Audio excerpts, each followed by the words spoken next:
mtoto wangu nimemtoka baba huko. Yule mzee ukikaa hapo kwa sababu alikauani kule. Nimefanya shule nikapitia uwani. Sasa huyo mzee naye anatafuta nini? Anaboa yule.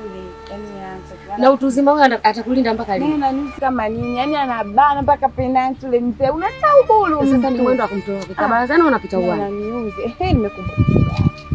Yule mtakato mfanya. Sijamfanya chochote. Sijamloga, sijamfanya chochote. Yeye mwenyewe tuna shobo zake.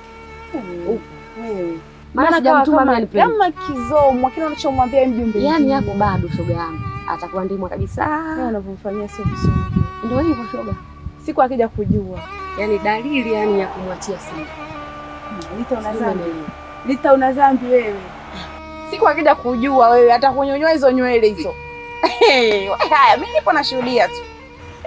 Mpaka anakuja kuninyonyoa hizo nywele muda huo niko wapi? Niko mbali sana. Kwa hiyo picha ndo kwanza linaanza.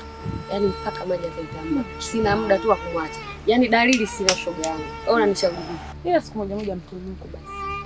Yaani dalili sina. Maana yaani simpendi, napenda tu hizo huduma zake. Dalili ya kumpenda si wewe. Na siku akijua kitakukuta kitu. Yaani sielewi. Hiyo kumtunuku ndo asahau tu. Shoga yangu tusimalize maneno shoga. Mimi naanza kupika baadaye. Kitakukuta kitu. Baadaye nitakupigia shoga yangu. Baadaye na wewe. Yaani wewe. Wewe haya, endelea tu.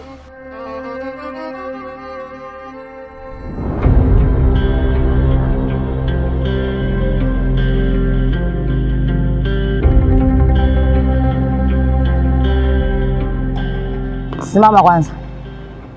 Mbona una haraka? Nilikuwa naenda tu hapo barabarani mara moja mama. Lakini kumbuka mwanangu, unayofanya yote mimi najua. Tabia gani tena mama? Wewe unafikiri mimi sijui mambo yako unayofanya?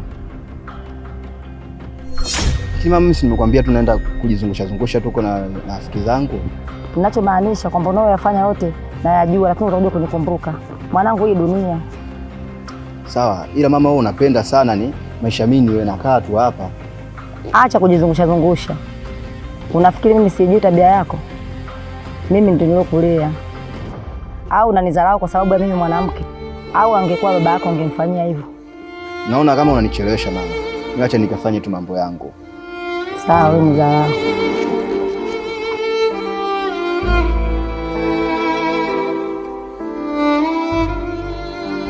Tom. Vipi Asma? Safi mambo. Poa, mzima? Mzima basi. Namshukuru Mwenyezi Mungu. Unaona kwa nini? Ni rafiki yangu huyu mpya. Anaitwa Anonga, ni mdogo wake na Arafa. Karibu. Mimi nishakaribia kama unavyoona tuko na ndugu yangu Tom hapa. Hatuna baya. Tom, unaelekea hapo kinalika mara moja. Poa. Naishi naifuata hivi. Poa, simsalimie. Karibu. Shukrani.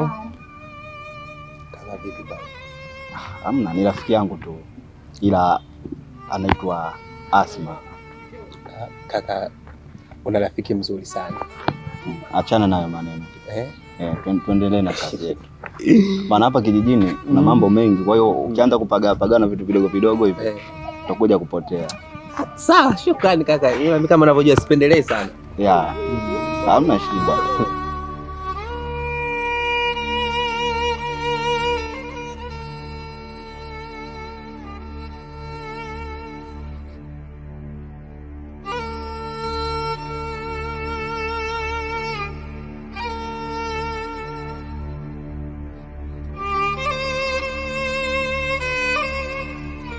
Samahani sana. Najua nimekuchelewesha sana. Bila naomba unisamehe mpenzi wangu. Ule nile kwa muda wote umeigandisha kwa unafanya nini? Ni bahati mbaya tu imejitokeza. Sasa tusipoteze muda, naomba tu kile ambacho nimekuambia unipe na mambo yangu tu mengi ya kufanya. Yaani mzigo wako nimekuletea. Najua nakupenda sana. Na sitamani hata siku moja nikupoteze. Na nimekuja kama nilivyokuahidi. Nashukuru kwa hiyo. Unadhani nisipokupa wewe nitampa nani? Nipatie somo na mengi. Kwa sababu unajua nakupenda sana. Sadame. Kama unavyomwona wewe tembo hapo, na upendo wangu pia upo mkubwa kwako vile vile. Basi nipe au maana tena nakujaje? Naona. Yaani hii yote kwa sababu nakupenda. Na sitamani hata siku moja nikupoteze. Mimi nashukuru kwa pesa. Ndio. Mungu akubariki. Uendelee kunipa pesa, uendelee kupata pesa unipatie. Sasa mambo sio mengi, mimi naenda. Tutakutana baadaye. Basi ungenisikiza hata dakika 2 basi. Mbona unakuwa na haraka tu? Nisikize. Yaani nilikuwa najua tabaki hata dakika 1 au dakika 2 tubaki kuongea. Unajua yaani kila siku wewe upo busy tu. Hamna, yaani kuna kitu naenda kufanya. Nikimaliza tu mimi nitakwambia. Basi hata dakika 1 basi niongee na wewe. Ndio baadaye nakuja. Sio kwanza baadaye nakuja nawe, mbona hivi?